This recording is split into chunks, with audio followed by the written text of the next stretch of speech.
And then you say, this nonsense? Is this your argument? Believe me, you are broke. Any Muslim, just a student of Sharia, will listen to you, will laugh at your argument. First of all, you have to know that Quran has been transferred through recurrence from the mouth of our Prophet, peace be upon him, by verbal recitation, hearing, and pronunciation. Quran has been transferred through thousands of ways, through Prophet's companions, then through companions' students. And Hafs is only a way of these thousands. If Hafs did say a wrong letter in Quran by mistake, all Muslims would correct him. Secondly, Hafs was born 8 years after death of the Prophet, and Quran was written through 1 year of the Prophet's death. Every letter in Quran is written even before Hafs by 8 years. Thirdly, Hafs bin Sulaiman wasn't perfect at the science of narration, of prophetic tradition, hadith, because all his time was consumed in reading and making others read Quran. So he isn't reliable in narrating a hadith. This is obvious and normal, as man could spend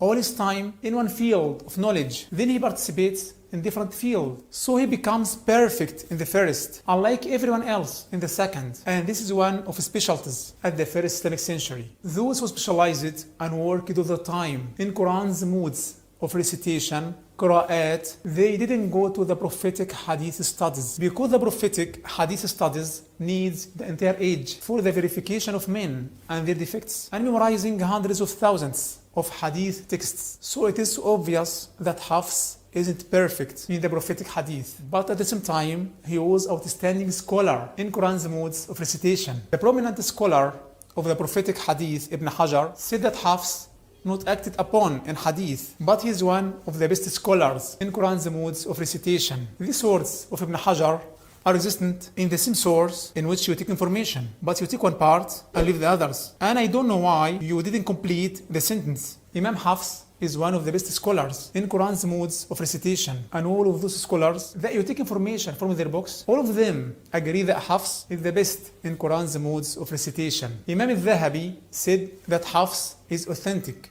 and outstanding scholar in Quran's modes of recitation, but in prophetic hadith he is just good. And Umar al-Balkhi said, there is no doubt that Hafs is weak in hadith studies, but he is a scholar with perfect memory in the Quran's modes of recitation. And Al-Hasan bin Ali bin Ibrahim al-Ahwazi said that Hafs was excellent in the modes of recitation of the Quran, but in hadith he is not perfect. The perfection of a person in one field of knowledge and his weakness in a different field is not strange. Uthman ibn Abi Shayba, for instance, was a scholar in hadith studies, and he is the famous teacher of Al-Bukhari, but he is very weak in modes of recitation of the Quran. The scholar Al-A'mash was also leading in hadith studies, but he was weak in modes of recitation of the Quran. So scholars could care about a branch of knowledge and spend much time and effort in this knowledge. Meanwhile, they give less care for a different field of knowledge. Many leading scholars in the modes of recitation of the Quran in astonishing perfection were at the same time weak in hadith studies and can't precise one narration of hadith. And now let me explain to you the accusation of Imam Hafs of lying. Was he a liar? This narration to Ibn Ma'in is false, weak, and not correct. This is a rejected narration. The man who referred the sentence to Ibn Ma'in is Ibn Muhriz Ahmad ibn Muhammad al-Baghdadi. He is unknown. He isn't mentioned in the validation and invalidation books. Validation and invalidation books, Kutub al-Jarh wa al-Ta'dil. They didn't mention him because he is unknown. And this approves that this narration to Ibn Ma'in is weak and invalid. No other one told that Ibn Ma'in accused Imam Hafs of lying. Yet Ibn Ma'in himself told that Hafs is the best who transferred the readings of Quran from Asim. And also you have to know that Arabs call mistakes lies and say that the man who makes mistakes is a liar. For example, Imran told Samura, when Samura said that if a man faints, he prays an additional prayer with the regular ones. Samura told him, you lied, but they should pray all together. So he called a mistake a lie. No one said that Hafs was a liar. Otherwise, if he lied on time, all could tell about him, and everyone will know that. In a nutshell, number one, Quran is transferred through recurrence from the mouth of our Prophet, peace be upon him, to hundreds of thousands of Muslims who will memorize every letter within every mode of recitation. And nowadays, there are millions of Muslims memorizing every letter of Quran within every mode of recitation.